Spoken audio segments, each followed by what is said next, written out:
Mishnah Rei. Huaya Omer, ele costumava dizer, quem é ele? Hillel. Agora a gente, né, Rabban Gamliel passou a bola para Hillel na Mishnah anterior, e agora a gente continua falando no nome de Hillel. O que diz Hillel? Enambur yarechet. O inculto não teme o pecado. Enambur yarechet. Velo amaretz hassid. E o ignorante não pode ser piedoso. Olha que interessante. O inculto não teme o pecado. Então aquele que é inculto, aquele que não tem uma cultura, aquele que não busca o conhecimento, não teme o pecado.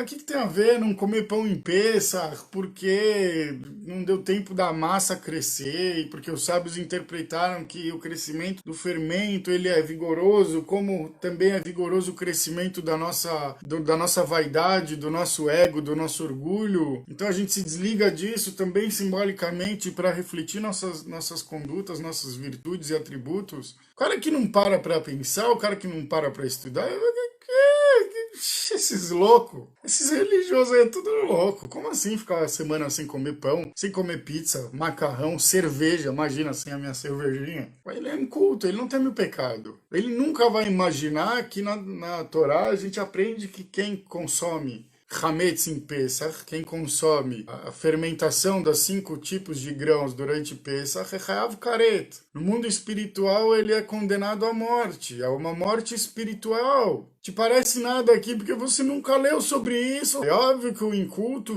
não vai temer o pecado. Ele não vai. Para ele isso tudo é um monte de lenga-lenga que foi arrastado geração em geração. Quando na realidade isso que ele se refere como lenga-lenga é o que nos fez subsistir geração a geração. A cada desafio. Shelo Echad Bilvado, como a gente cantou em Pesach, mas tem que falar em todas as datas judaicas. Que não foi somente um povo que se levantou querendo nos destruir. Toda geração e geração alguém se levanta contra nós. E isso que o inculto chama de lenga-lenga? Ai, que não comer pão? Que não acender fogo? Que não é? Isso nos trouxe até os dias de hoje. Isso nos protegeu, nos manteve ligados à proteção divina. En buri arechet, certo? O inculto não teme o pecado. Velo am haaretz hasid. E não o povo da terra, e aí sim a gente vai falar o ignorante, ele não pode ser piedoso. Quer dizer, o povo da terra,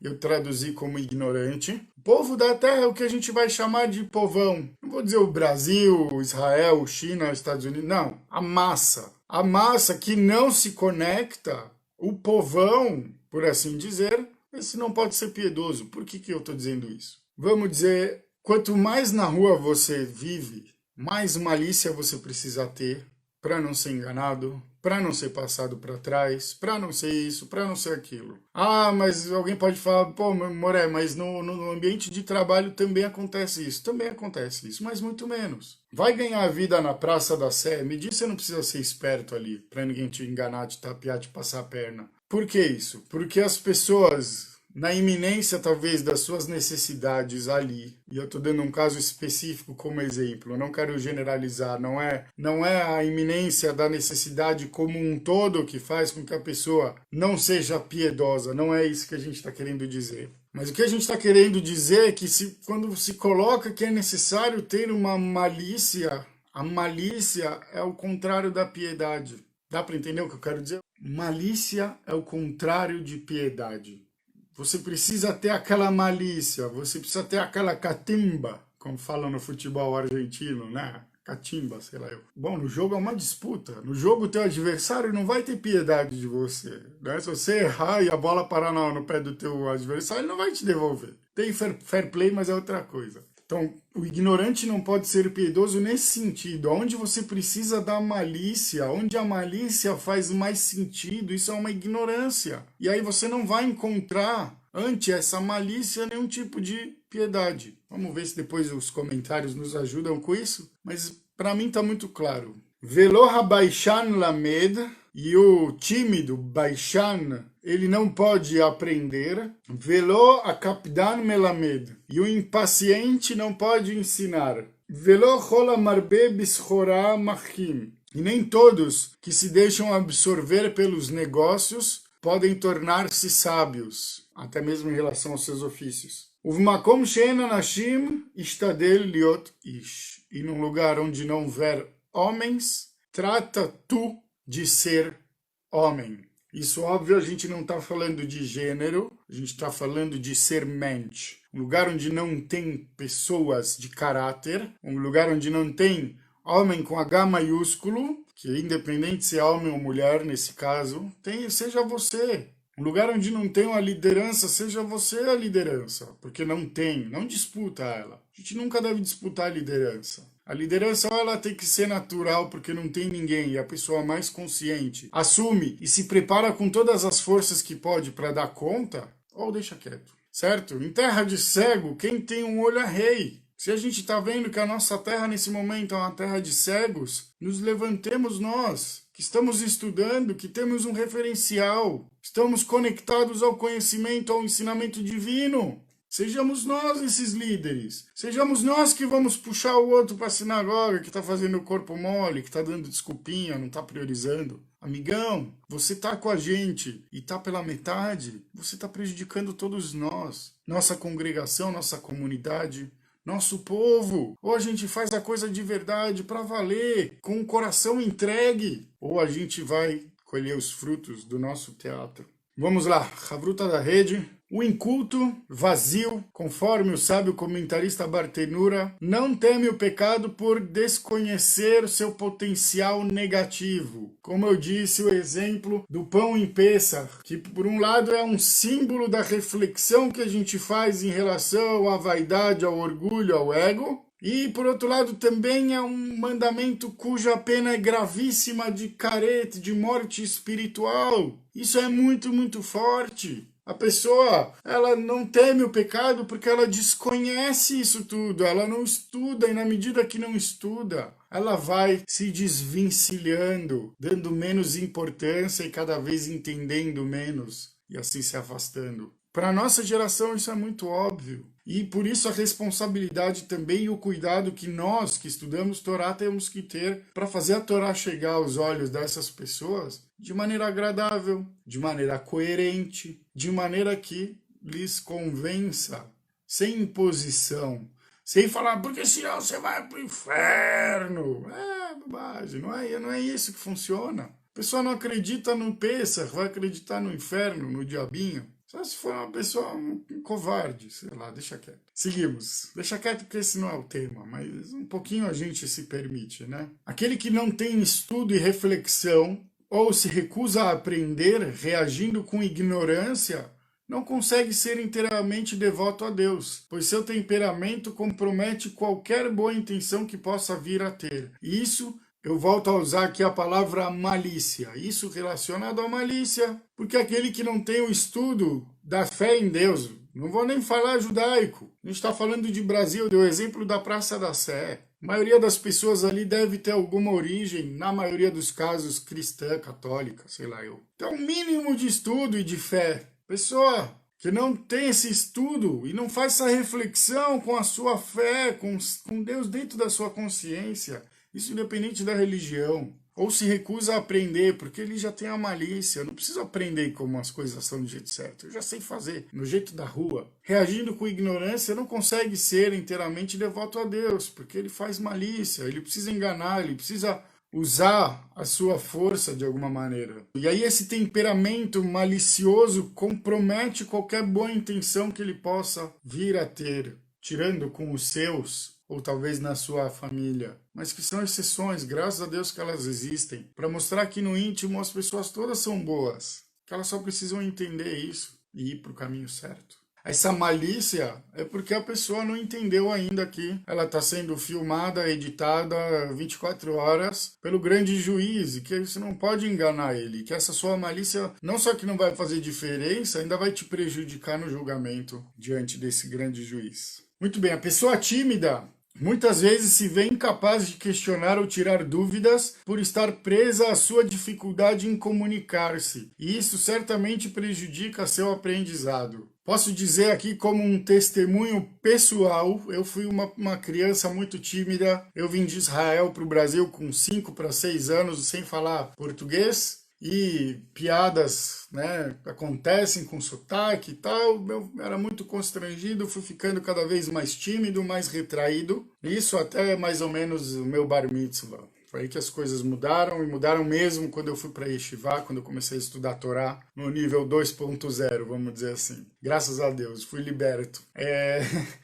O tímido, muitas vezes, ele é incapaz de questionar ou tirar dúvidas porque ele se sente preso a essa dificuldade de interagir, de se comunicar. E às vezes até ele fica pensando como que ele faz para falar, como que ele formula uma pergunta que ele não vai passar tanta vergonha de fazer na frente de todo mundo. E é isso que ele quer dizer que o tímido não pode aprender. O tímido, ele encontra essa dificuldade a mais na sua timidez para o aprendizado, tá bom? A linguagem ela é curta porque a Mishnah, para quem não lembra, é a primeira compilação das Braitot, que eram os resuminhos que os rabinos faziam quando ainda eram ensinados de forma oral, né, o judaísmo, enfim, a Torá oral principalmente. E aqui o nosso querido Silvio Zait, nosso querido Israel, está falando a palavra Araraquara, não porque ele está assistindo o shiur em Araraquara, e sim porque eu falei que brincavam com o meu sotaque, e isso eu já contei algumas vezes nos meus shiurim, quando tinha reunião da família, não sei se algum parente meu está assistindo, ou vai vir assistir esse vídeo, provavelmente vai cascar o bico de lembrar disso. Para mim não era uma memória muito agradável, mas hoje 1000%. Quando eu chegava nessas reuniões familiares, né, recém-vindo de Israel, todo mundo falava hebraico nessa parte da família, mas todo mundo tinha aquele espírito, né, malicioso, o espírito de porco que a gente brinca, né, no português, corriqueiro, e falava, fala Araraquara, e aí eu, todo ingênuo, inocente, Araraquara, com aquele sotaque carregado, né, Araraquara, e todo mundo ria, e eu ficava constrangido, tanto que, de alguma maneira, eu acabei perdendo grande parte do meu sotaque, e só as pessoas que são mais sensíveis, numa conversa, não no estudo, numa conversa, falam, peraí, você tem um sotaque aí, é uma coisa que você fala diferente. E eu acho muito curioso, adoro essas questões de pronúncia, de língua, de sotaque ou não. Já morei no sul, enfim, gosto realmente de brincar com essas coisas. Quando eu falo com um gaúcho, gosto de falar na língua dele, no gaúchês. Quando falo com algum amado da Bahia, gosto de falar com a linguagem da Bahia, a melodia, ou mesmo do Nordeste, que ela tem uma semelhança muito grande, respeitando as peculiaridades. Enfim, isso porque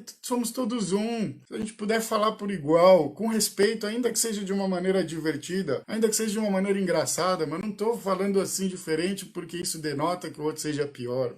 Comunicação. A comunicação é uma forma de conexão que é exclusiva do ser humano e que gera tanto problema na nossa vida. Então, vale aí a lembrança. Obrigado por essa lembrança especial aí. Continuamos aqui a leitura do Havruta da Rede. Para que um mestre possa ensinar, vejam que importante aqui. Sua paciência deve ser proporcional à sua responsabilidade com o aluno e boa vontade incutida no desejo de que ele, o aluno, aprenda. Não adianta só jogar todo o conteúdo e falar, virem-se, aprendam. Se alguém tiver uma pergunta, problema ser não. Isso não é o que o professor tem. O professor, ao contrário, ele tem que ter essa boa vontade, ele tem que ter a vontade que as pessoas aprendam, que os alunos aprendam. Até porque para uma pessoa poder ensinar, ela tem que ter aprendido. E para ela aprender, provavelmente algum professor fez da maneira certa. Transmitiu direto do seu coração para o coração de cada um que está escutando, de cada um que está aprendendo. A gente estabelece pontes, cria conexões de verdade quando a gente compartilha o conhecimento. Então a sua paciência tem que ser no mínimo proporcional à sua responsabilidade, porque senão ele vai ficar dando patadas, esculachos nos alunos, de modo que eles vão vir a se retrair e não fazer as suas perguntas, e não se envolver, não se motivar a entender ainda mais a fundo aquilo que está sendo ensinado. Não pode exigir do aluno conforme sua expectativa, mas de acordo com o limite do mesmo. Isso também vale para todo. Nossos estudos na sinagoga também, não é assim. Ainda que a gente esteja avaliando, a gente avalia dentro daquilo que a gente sabe que é capaz, e não dentro daquilo que a gente espera. Porque se for dentro daquilo que a gente espera, meus queridos, eu espero que todos vocês possam dar aula de Torá para mim. Que todos vocês sejam gigantes da Torá. Que todos nós sejamos gigantes da Torá.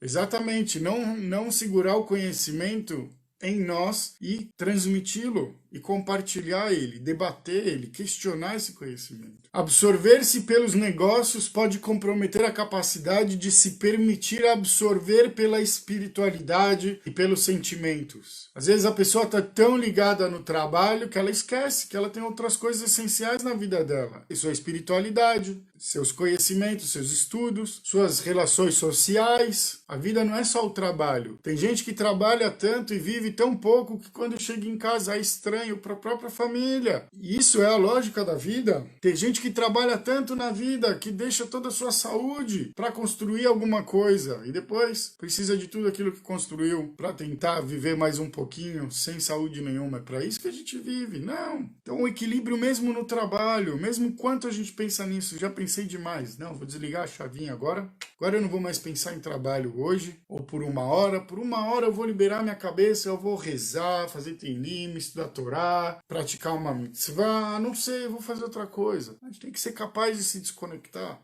Isso, obviamente, para não chegar no desequilíbrio. A fé depende de uma entrega completa e o desapego do material em nome do amor a Deus. E o trabalho exacerbado, ou seja, exagerado, workaholic, que é até um termo que foi cunhado por conta desse fenômeno das pessoas trabalharem mais do que podem, e muito genial, né? A Torá, Deus já manda a gente cumprir o Shabat desde lá no começo, onde os dias provavelmente eram muito parecidos uns com os outros. Quanto o Shabat é importante hoje para a gente quebrar esse ciclo de sermos workaholic. No Shabat a gente para, a gente tem outra realidade, a gente reinicia o sistema. O trabalho exacerbado muitas vezes é movido apenas pela ganância, um sentimento egoísta e destrutivo. Por fim, o sábio Hillel acrescenta, né, outro ensinamento relacionado à comunidade. Tal qual fez no estudo anterior, em um local onde não há homens, pessoas de atitude, ou mesmo líderes, como afirma o Bartenura, ou no caso onde líderes não atendem devidamente com as necessidades de seus liderados, esforce-se para ser um líder